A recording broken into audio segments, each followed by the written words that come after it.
নমস্কার বন্ধুরা, বাণীকথা চ্যানেলে আপনাদের সকলকে স্বাগত জানাই। আজকের এই ভিডিওটি অবশ্যই মন দিয়ে দেখুন। ভগবান শ্রীকৃষ্ণের বাণীগুলি জীবনের প্রতিটি ক্ষেত্রেই কার্যকরী এবং প্রাসঙ্গিক। তিনি আমাদের শেখান যে সত্য এবং সততার পথেই প্রকৃত সফলতা পাওয়া যায়। জীবনযুদ্ধে শক্তি, ধৈর্য এবং আত্মবিশ্বাসের মাধ্যমেই প্রতিটি সমস্যার সমাধান করা সম্ভব। শ্রীকৃষ্ণের শিক্ষা আমাদের মনে করিয়ে দেয় যে জীবনের বড় থেকে বড় সমস্যাও ধৈর্য এবং সাহস দিয়ে অতিক্রম করা যায়। তার বাণী আমাদের জীবনের প্রতি পদক্ষেপে পথপ্রদর্শক হিসেবে কাজ করে এবং আমাদের জীবনে উন্নতি ও শান্তি নিয়ে আসে।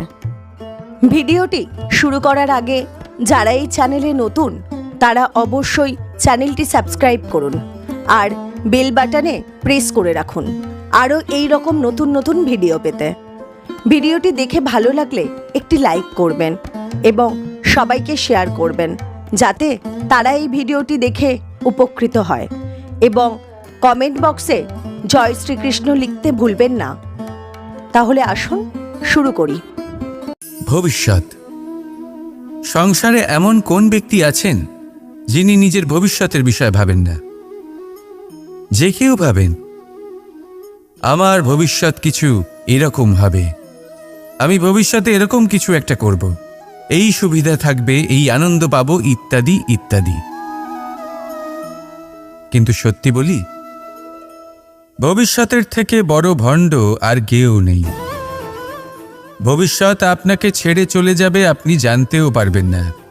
ভবিষ্যৎ আপনার থেকে আপনার বর্তমান কেড়ে নেবে। অনেক সময় আমরা ভবিষ্যতের বিষয় ভাবতে থাকি, দুশ্চিন্তা করতে থাকি। ভবিষ্যৎ দিয়ে নিজেকে এতটাই ঘিরে ফেলি যে বর্তমান কি তা ভুলেই যাই, তার বোধই আমাদের থাকে না। ভাবুন, ভবিষ্যৎ কি? ভবিষ্যৎ হলো সেটাই যা এখনো পর্যন্ত ঘটেনি। বর্তমান হলো সেটা যা এখন ঘটছে। তাহলে যা এখনো ঘটেইনি তার বিষয়ে দুশ্চিন্তা করে নিজেকে ব্যতিব্যস্ত কেন করছেন? এই বর্তমান, এটাই হলো গুরুত্বপূর্ণ। এর উপরে সমস্ত ভাবনা কেন্দ্রীভূত করুন। মনে লক্ষ্য অবশ্যই রাখুন, কিন্তু পুরো মনোযোগ শুধু বর্তমানে থাকবে। এই বর্তমানকে যদি সামলে নিতে পারেন তাহলে আপনার ভবিষ্যৎ এমনি উজ্জ্বল হয়ে উঠবে। তাহলে আসুন আমার সাথে ভালোবেসে বলুন, রাধা রাধা। আপনি কখনো ময়ূরকে নৃত্য করতে দেখেছেন? কথায় আছে যে যখন ময়ূর নৃত্য করে তখন তার চোখ থেকে অশ্রু ঝরে পড়ে। সেখানেই অন্যদিকে আছে হাঁস। কথায় আছে যে এরা নাকি মৃত্যুর সময়ও কলরব করে, অর্থাৎ গান গায়। হয়তো সেই জন্যই মুক্তোর দানা হাঁস খুঁজে পায়, ময়ূর পায় না। এর একটাই সারমর্ম, জীবনে আপনি যে কাজই করুন, সে বড় হোক বা ছোট, প্রসন্নতার সাথে করুন। মনে কোনো তিক্ততা নিয়ে করবেন না, তাকে কষ্ট দিয়ে করবেন না। যদি এই বিষয়ে আপনাকে কোনো উদাহরণ দিই তাহলে বলি, একজন চিত্রকারকে দেখুন। চিত্রকার নিজের ছবি যে রং দিয়েই ভরিয়ে তোলেন, সেই রঙই প্রতিচ্ছবি হয়ে তার শিল্পকে রঙিন করে তোলে। তাই মনে রাখবেন, প্রসন্নতার সাথে যে কাজই করবেন তা অত্যন্ত ভালো হবে। আসুন আমার সাথে ভালোবেসে বলুন, রাধা রাধা। বিপদ সকলের জীবনেই আসে, কিন্তু অনেক মানুষ বিপদ এলে ভগবানকে দোষারোপ করেন। বলেন যে আপনি আমাকে রক্ষা কেন করছেন না? আপনার প্রতি আমার মনে অপার ভক্তি, সর্বদা আপনার জপ করি, তাও আপনি না আমাকে এই বিপদমুক্ত হওয়ার কোনো পথ দেখাচ্ছেন, না এই বিপদ থেকে আমাকে বের করছেন। এবার এটা হলো আপনার ভাবনা, আপনার দৃষ্টিভঙ্গি। এবার আমি বলি সত্যিটা আসলে কি। সত্যি হলো এটাই যে ঈশ্বর সবসময় আপনার সাথেই আছেন, থাকবেন। দেখুন সেই বীজের দৃষ্টিভঙ্গির দ্বারা যে মাটির নিচে চাপা পড়ে আছে, তাকে পরিণত হতে হবে এক বিশাল সুন্দর বৃক্ষে। তা তখনই হবে যখন তা ভাঙবে, ভাঙবে তখনই যখন সে উত্তাপ পাবে। উত্তাপ কোত্থেকে পাবে? সূর্যের তাপ থেকে। সূর্যের তাপ থেকে ধরিত্রীও বাঁচতে পারে না, তাকে তা সহ্য করতেই হয়। আর যখন এই ধরিত্রী আর এই বীজ এই দুই তপ্ত হয়ে যায়, তখনই এই প্রকৃতি বর্ষা আনে। আর সেই বর্ষার জলেই এই বীজ এক সুন্দর বৃক্ষে পরিণত হয়। আছেন তো ঈশ্বর আমাদের সাথে সব সময়। সেইভাবেই আপনার জীবনে যদি কোনো বিপদ আসে, কোনো সংকট আসে, তার মানে এটা নয় যে আপনারই কোনো পাপের শাস্তি আপনি পাচ্ছেন। হয়তো ভবিষ্যতে আপনাকে একটা সুদৃঢ় কাঠামো হতে হবে, তার প্রয়োজন আছে। তাই এটা হলো তার ভিত। যতটা শিখবেন, যতটা শক্তিশালী হবেন, ততটাই দৃঢ় কাঠামো হবেন। নিশ্চয়ই দেখেছেন, অলংকার বানাবার পূর্বে সোনাকেও অনেক রকম পরীক্ষা দিতে হয়, আগুনে তপ্ত হতে হয়। সেইভাবেই যদি আপনি কখনো শূরবীর হতে চান, তাহলে লাক্ষাগৃহের তাপ সহ্য করতেই হবে। তাহলে আসুন আমার সাথে বলুন, বন্দে ধর্মা, বন্দে কর্মা, রাধা রাধা। মানুষ এক সামাজিক প্রাণী। সমাজে ঘোরাফেরা করে, অন্য মানুষ খুঁজে বেড়ায়, সম্পর্ক তৈরি করে, সেটাকে গড়ে তোলে, সুখ দান করে, সুখ লাভ করে, নিজের দুঃখকে কম করে। কিন্তু একটা জিনিস সে বোঝে না, কোন ব্যক্তি আপন আর কোন ব্যক্তি পর। দেখুন, আপন সে নয় যে সুখের সময় আপনার সাথে থাকে। আপন সে যে দুঃখের সময়ে শুরু থেকে শেষ অবধি আপনার সঙ্গে থাকে। তাই খেয়াল রাখবেন, সুখের সময় যে আপনার সাথে থাকে তারা সেই ব্যক্তিগণ যাদের আপনি পছন্দ করেন। কিন্তু যে দুঃখের সময়, সমস্যার মধ্যে, কষ্টের ও একাকিত্বের মধ্যে আপনার সাথে থাকে, আপনাকে সব সময় সঙ্গ দেয়, তারা সেই ব্যক্তি যারা আপনাকে পছন্দ করে। এবারে কাকে আপনি আপন বানাবেন আর কাকে পর, সিদ্ধান্ত আপনার। রাধা রাধা। দ্বিধাবোধ। অনেক সময় আমরা জীবনে সেই বাঁকে এসে পৌঁছই যেখানে আমরা বুঝতেই পারি না যে এবার কোন দিক নির্বাচন করা উচিত। কখনো এদিকে যাওয়া উচিত মনে হয়, কখনো ওদিকে যাওয়া উচিত মনে হয়, কখনো দুদিকেই যাওয়া প্রয়োজনীয় বলে মনে হয়, কিন্তু তা তো সম্ভব নয়। কখনো কখনো এটা মনে হয় যে এখানেই থেমে যাওয়া ভালো, কোথাও না যাওয়াই শ্রেয়। এবার একেই তো দ্বিধাবোধ বলে। সংসারে এমন কোনো দ্বিধা নেই যার সমাধান সম্ভব নয়। এই দ্বিধাবোধ স্বাভাবিক। আর আপনার এই দ্বিধাকে আমি একটু সরল করে দিই।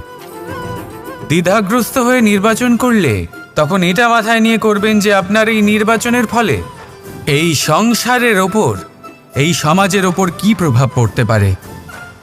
নিজের লাভ ক্ষতির বিষয়ে ভাবা ছেড়ে দিন আর কর্ম করুন সংসারের মঙ্গলের জন্য, আগামী প্রজন্মের মঙ্গলের জন্য। ভাবুন আপনার এই নির্বাচনের জন্য কিভাবে তাদের জীবনের উদ্ধার সম্ভব। কারণ এই ভাবনাই হলো উচিত ভাবনা। কারণ অনেক সময় ওষুধ একটু কড়া মনে হতেই পারে, কিন্তু এই ওষুধই তো রোগ মুক্তি ঘটায়। সেইভাবে আপনাকেও এই দ্বিধার মুহূর্তে কঠিন নির্বাচন করতে হতে পারে। এই কঠিন নির্বাচন জীবনে কঠিন পরিস্থিতিও আনতে পারে, কিন্তু যদি এই নির্বাচন ধর্মসঙ্গত হয়, যদি এর দ্বারা সংসারের মঙ্গল হয়, তাহলে এই নির্বাচনই হলো সঠিক নির্বাচন। আসুন আমার সাথে ভালোবেসে বলুন, রাধা রাধা। জীবনে অনেক সময় সমস্যা আমাদের চারদিক থেকে ঘিরে ফেলে। এই সমস্যা নানান ধরনের হতে পারে। আর্থিক সমস্যা হতে পারে, পারিবারিক সমস্যা হতে পারে, কোনো সম্পর্ক নিয়ে সমস্যা হতে পারে, কখনো কোনো দৈনিক সমস্যা হতে পারে, কখনো কোনো দ্বন্দ্ব হতে পারে, অনেক সমস্যা হতে পারে। কিন্তু যখনই কোনো সমস্যা আসে, আমাদের মনে তার জন্য একটা উত্তর অবশ্যই থেকে থাকে, যা আমাদের অন্তরে রয়েছে। একে আমরা বলি আত্মা। আত্মা হলো পরমাত্মারই রূপ, আর পরমাত্মা তা কখনোই কিছু অনুচিত চাইবে না। তাই তো এই আত্মা খুব ভালো করে জানে যে কোনটা উচিত আর কোনটা অনুচিত। যদি আসল বিষয়ের কথা বলি, তাহলে আপনাকে নিজের মনকে বুঝতে হবে। কারণ আত্মা তো পরমাত্মা থেকেই আসে। কিন্তু এই মন মানুষ জন্ম থেকেই প্রাপ্ত করে, যার বিকাশ হয় এই সংসারকে দেখে। যেদিন আপনার এই মন আর আপনার এই আত্মা এই দুই এক হয়ে যাবে, আত্মসাৎ হয়ে যাবে, সেদিন আপনার জীবনে না কোনো সমস্যা থাকবে, না কোনো ঝঞ্ঝাট থাকবে, না কোনো সংকট থাকবে। কারণ আপনার কাছে সেই সমস্ত সমস্যার, সমস্ত বিপদের সমাধান থাকবে, আর তাও আপনারই অন্তরে। তাহলে আসুন আর আমার সাথে ভালোবেসে বলুন, রাধা রাধা। ভয়। আমরা ভয়ের বিষয়ে অনেক কথা বলি, ভয়ের থেকে সবসময় দূরে পালাই। কখনো ভেবে দেখেছেন আমরা এই ভয়ের সদ্ব্যবহারও কি করতে পারি না? নিশ্চিত রূপে করতেই পারি। এমন কোনো অক্ষর নেই যার দ্বারা কোনো মন্ত্র হয় না। তাই নিশ্চিত রূপে এই ভয়েরও সদ্ব্যবহার আমরা করতেই পারি। নির্ভর করছে আপনার দৃষ্টিভঙ্গির ওপর, আপনার প্রতিক্রিয়ার ওপর। ভয় যখন সামনে আসে, দুটো পথ থাকে। প্রথমটা হলো ভয়ভীত হয়ে চুপচাপ পালিয়ে যাওয়া, আর দ্বিতীয় পথ সেই ভয়ের সম্মুখীন হওয়া। সেই ভয়ে ডুবে গিয়ে দেখুন এমন কি আছে যা আপনাকে পিছনে টেনে রাখছে। নিজের সাহসকে জাগিয়ে তুলুন, নিজেকে আরো শক্তিশালী বানিয়ে তুলুন, নিজেকে আরো শ্রেষ্ঠ বানিয়ে তুলুন, আর আপনার সামনে যা আছে সব প্রাপ্ত করে নিন। সেই ভয়, আপনি তার থেকে পালিয়ে যেতে চান নাকি তার সম্মুখীন হয়ে নিজেকে আরো শ্রেষ্ঠ বানাতে চান? সেই চয়ন আপনারই, প্রতিক্রিয়া আপনারই, দৃষ্টিভঙ্গি আপনারই। আসুন আর আমার সাথে ভালোবেসে বলুন, রাধা রাধা। সংকট, সমস্যা, বিপদ, এগুলো তো সকলের জীবনেই আসে। অনেক সময় এমন হয় যে মানুষের জীবনে যখন এমন কোনো বিপদ আসে, তখন সে ভয়ভীত হয়ে পড়ে, চিন্তিত হয়ে পড়ে, নিরাশ হয়ে যায়। কিন্তু আমি আপনাকে একটা সত্যি কথা বলি, যে আমাদের ব্যক্তিত্বের বিকাশের জন্য, আমাদের নিজেদের লক্ষ্যে পৌঁছে দেবার জন্য এই সংকট, এই সমস্যা, এগুলো অত্যন্ত গুরুত্বপূর্ণ।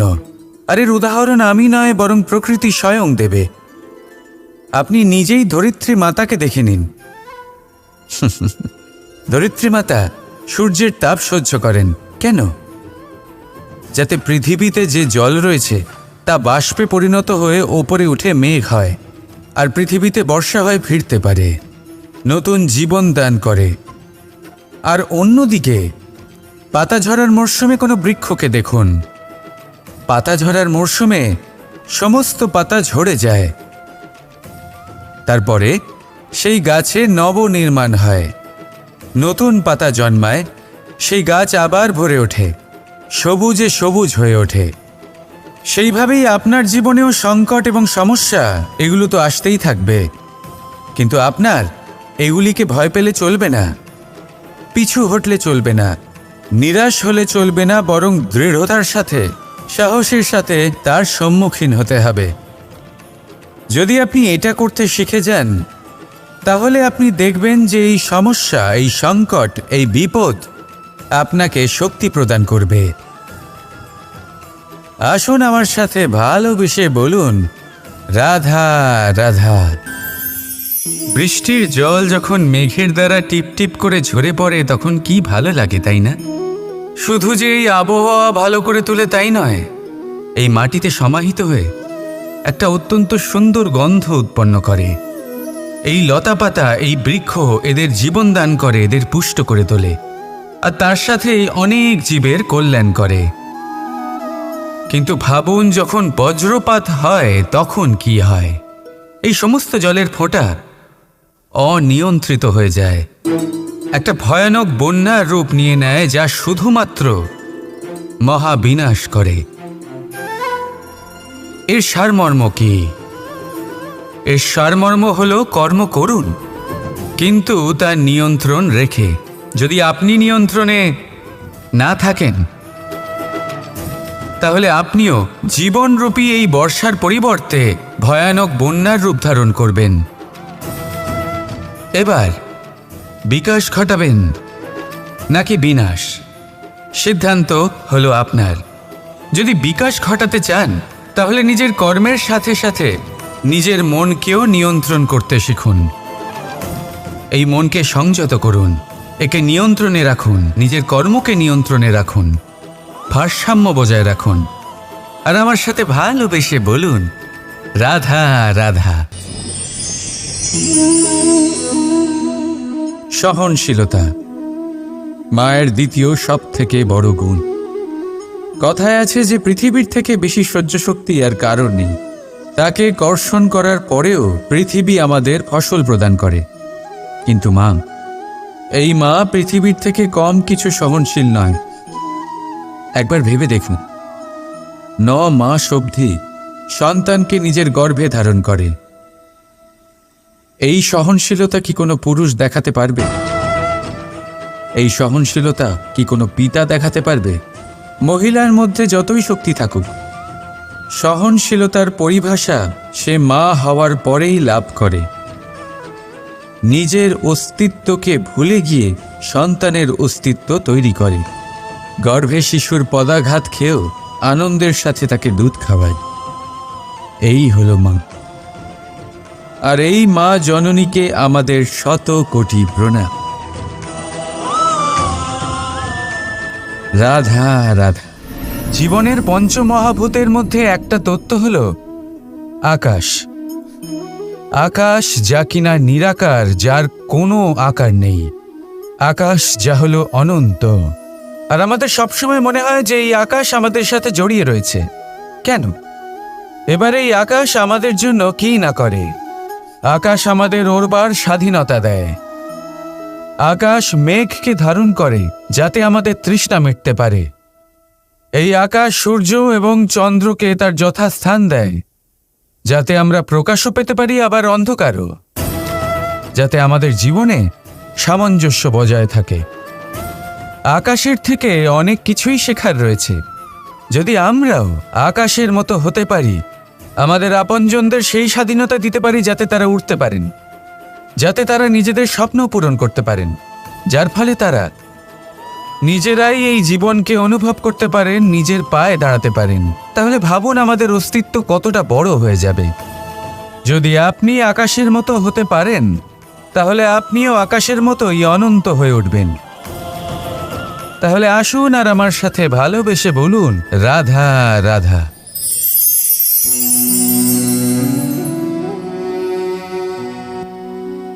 করে দিলাম শেষ। সংসার সর্বদা কৃষ্ণকে এই কথা শোনাবে যে কৃষ্ণ নিজেই নিজের মামার হত্যা করেছে। কিন্তু এটা সময়ের প্রয়োজন ছিল। আর এই কিন্তু হত্যা নয়, বধ ছিল। আর ব্যক্তি নিজের বধ নিজেই ডেকে আনে। এই সংসারে এগিয়ে চলা অতি আবশ্যক, কিন্তু কোথায় নিজেকে থামাতে হবে সেটা জানা তার চেয়েও বেশি আবশ্যক। আর যে এটা বুঝতে পারে না, তার অন্ত সুনিশ্চিত।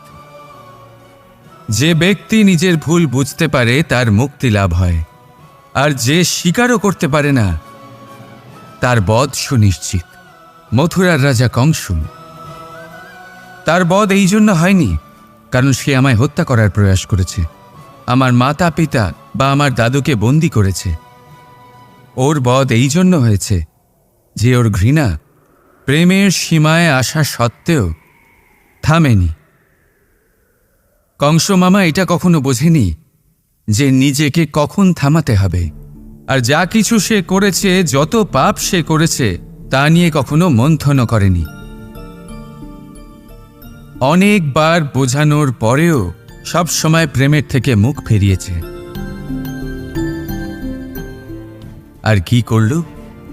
শুধুই ঘৃণার দ্বারা এই ভালোবাসার ক্ষতি করার চেষ্টা করল। তাই মনে রাখবেন,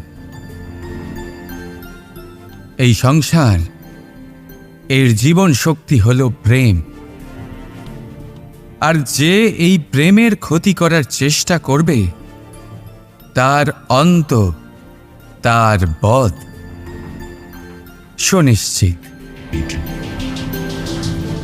রাধা রাধা। অনেক সময়ই আপনার বয়োজ্যেষ্ঠরা বলেছেন যে এই সংসার দুঃখে ভরা, আর ঈশ্বর ভক্তি সেই দুঃখকে দূর করার পথ। কিন্তু ভেবে দেখুন, যদি এই সংসার দুঃখের সাগর হতো, নিয়তি কি আপনাকে এখানে জন্মগ্রহণ করাতো? ঈশ্বর কি এখানে অবতার রূপে আসতেন?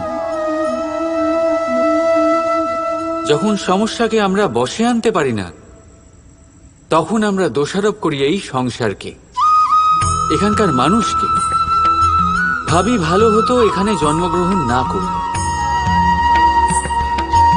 একজন চাষি এক অনুর্বর জমিতে চাষ করেন আর নিজের পরিশ্রম দিয়ে সেই জমিকে করে তোলেন সুজলা সুফলা। একজন দর্জি যার কাছে একটা সামান্য কাপড় আসে, নিজের পরিশ্রম দিয়ে সেটাকে একটা সুন্দর পোশাকে পরিণত করেন। আপনিও পরিশ্রম করুন। এটা গুরুত্বপূর্ণ নয় আপনি সংসারের কোন স্তরে এসেছেন, এটা গুরুত্বপূর্ণ নয় আপনি এখানে কি করে এসেছেন। যদি গুরুত্বপূর্ণ কিছু থাকে, তা হলো সংসার ছেড়ে যাওয়ার সময় আপনি এই সংসারকে কিরকম রেখে গেলেন। তাহলে এই ভেবে বাঁচুন যে কারোর জন্য যা নরক, তাকে তার কাছে স্বর্গ করে তুলতে পারলে আপনার জীবন আর আপনার সংসার দুই ধন্য হয়ে যাবে। রাধা রাধা। আমাদের সবার কখনো না কখনো তো ক্রোধের উদ্রেক হয়, আর তা তো হবেই। আমরা মানুষ, এই ভাবের সাথে আমরা জড়িত। কিন্তু এই ক্রোধ কেন হয় ভেবেছেন কখনো আপনারা? এই ক্রোধ তখনই হয় যখন কোনো কিছু আমাদের মনোপুত হয় না। যেমন কেউ আমাদের কথা না শুনলে, বা যদি আমাদের পরাজিত হতে হয়। কিন্তু এই সব পরিস্থিতির ভিত্তি একটাই, যে কোনো কোনো সময় কোনো কোনো জায়গায় আমরা দুর্বল। ক্রোধ জন্ম নেয় আমাদের দুর্বলতা থেকে, আর তারপর সেটা আমাদের সব থেকে বড় দুর্বলতা হয়ে দাঁড়ায়। আর যদি ক্রোধকে বশ না করা যায়, তাহলে ভ্রম। আমরা নিজেদের সম্পর্কের সাথে বাঁচি, উৎসব পালন করি, খেলা করি, আহার করি, আনন্দ করি। কিন্তু যখন কোনো প্রিয়জন আমাদের থেকে দূরে সরে যায়, এই সংসার ছেড়ে চলে যায়, তখন আমরা দুর্বল হয়ে পড়ি, সর্বদা দুঃখে থাকি। এটা কি হওয়া উচিত? এই প্রকৃতিকে দেখুন, বৃক্ষ পাতার ঝরে যাওয়ার শোক পালন করে না, সে নতুন পাতা জন্মাবার আহ্বান করে। গতকাল আপনি কারো স্থানে এসেছিলেন, আর আগামীকাল আপনার স্থানেও অবশ্যই কেউ আসবে। কারণ এটাই পরিবর্তন, এটাই প্রকৃতির নিয়ম। এতে শোক কিসের? যা গেছে সেটার শোক পালন না করে যা পাবেন, অথবা যা আপনার কাছে আছে, সেটা উপভোগ করুন। রাধা রাধা। আমাদের কাছে প্রতিনিয়ত বহু মানুষ আসেন। কাউকে আমরা সময় দিই, আবার কাউকে আমরা তিরস্কার করি। কিন্তু তিরস্কার কখনোই করা উচিত নয়। যে কোনো ব্যক্তির আপনার কাছে আসার তিনটি প্রধান কারণ হতে পারে: ভাব, অভাব আর প্রভাব। যদি আপনার কাছে কেউ প্রেম ভাব নিয়ে আসে, তবে তাকে প্রেম দিন, সম্মান দিন। যদি কেউ আপনার কাছে অভাবে আসে, তবে তার প্রয়োজন বুঝুন, আর যথাসম্ভব আপনি তার সাহায্য করুন। আর যদি কেউ আপনার কাছে প্রভাবের জন্য আসে, তাহলেও তাকে উচিত সম্মান দিন। এটা অত্যন্ত ভাগ্যের ব্যাপার যে কেউ আপনার প্রভাবে আছে। কিন্তু তিরস্কার কখনো করবেন না। তিরস্কার জন্ম দেয় কুণ্ঠাকে, আর কুণ্ঠা যে কাউকে আপনার শত্রু বানিয়ে দিতে পারে। এই জন্য বন্ধুত্ব করুন, আনন্দে থাকুন, আর আমার সাথে বলুন রাধা রাধা।